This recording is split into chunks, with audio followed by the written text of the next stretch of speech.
မင်္ဂလာပါခင်ဗျာ KTV Channel ကနေကြိုဆိုပါရစေ2026ခုနှစ်ဖေဖော်ဝါရီ28ရက်ကဘာကြီးရဲ့တမိုင်းစာမျက်နှာတစ်ခုတွေ့ဆုံခဲ့ရတဲ့နေ့ပေါ့ Operation Epic Fury လို့နာမည်ပေးထားတဲ့စစ်စင်ရေးစတင်ခဲ့တာဒီနေ့နဲ့ဆိုလို့ရှိရင်8ရက်မြောက်နေ့ကိုရောက်ရှိလာပါပြီ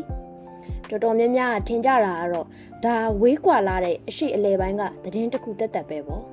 ဒါပေမဲ့တကယ်တော့ဒီစစ်ပွဲဟာခင်ဗျားတို့ရဲ့ကျွန်တော်တို့ရဲ့မနက်ခင်းမှာတောက်နေတဲ့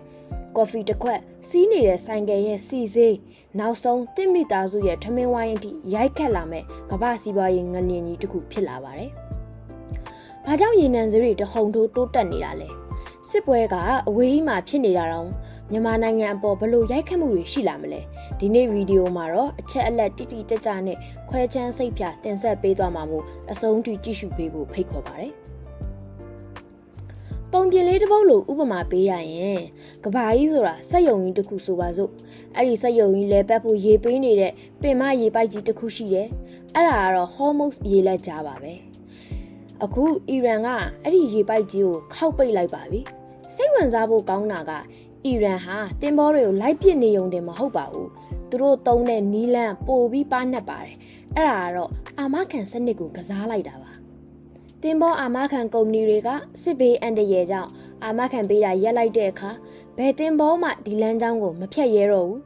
ရလက်ကတော့ကမ္ဘာရေနံသုံးစွဲမှုရဲ့20%ရှိတဲ့တနေ့ကိုရေနံစီပေါင်း20မီလီယံဟာ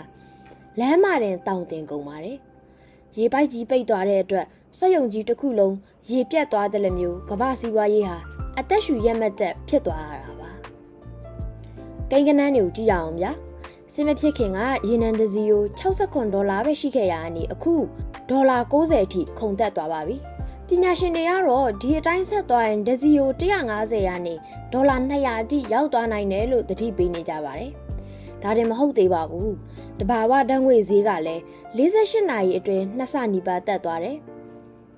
ကမ္ဘာတဘာဝဓာတ်ငွေတင်ပို့မှုရဲ့အဓိကနေရာဖြစ်တဲ့ကာတာနိုင်ငံကစက်ရုံတွေတိုက်ခိုက်ခံရတဲ့သတင်းတွေကမီးလောင်ရလေပင်ဖြစ်စေခဲ့တာပါ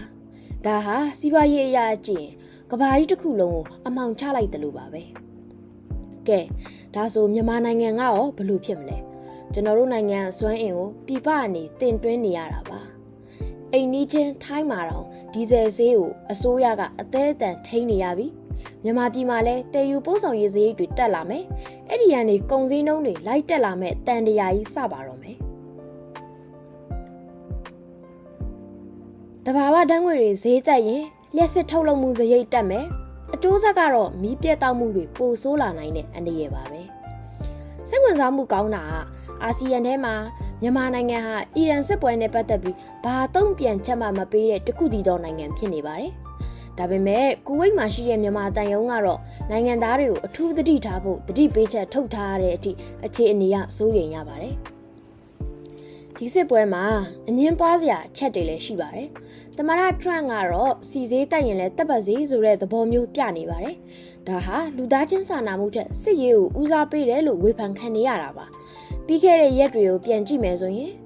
ဖေဖော်ဝါရီ28စစ်ပွဲစတင်ပြီးအီရန်ခေါင်းဆောင်ခါမေနီသေဆုံးခဲ့တယ်မတ်လ4ရက်နေ့အီရန်ရဲ့ဂုံဆောင်စစ်သင်္ဘောကိုအမေရိကန်နှိမ့်မြုပ်လိုက်တယ်မတ်လ9ရက်နေ့ထရန့်ကအီရန်ချွင်းချက်မရှိလက်နက်ချဖို့နောက်ဆုံးသတိပေးချက်ထုတ်ပြန်လိုက်တဲ့အထိအခြေအနေကတင်းမာနေပါတယ်2026အီရန်စစ်ပွဲဟာရိုးရိုးစစ်ပွဲမဟုတ်ပါဘူးကျွန်တော်တို့ရဲ့အနာဂတ်လူနေမှုပုံစံကိုပြောင်းလဲပြစ်မဲ့အချိုးအကွေ့ကြီးဖြစ်လာနေပါတယ်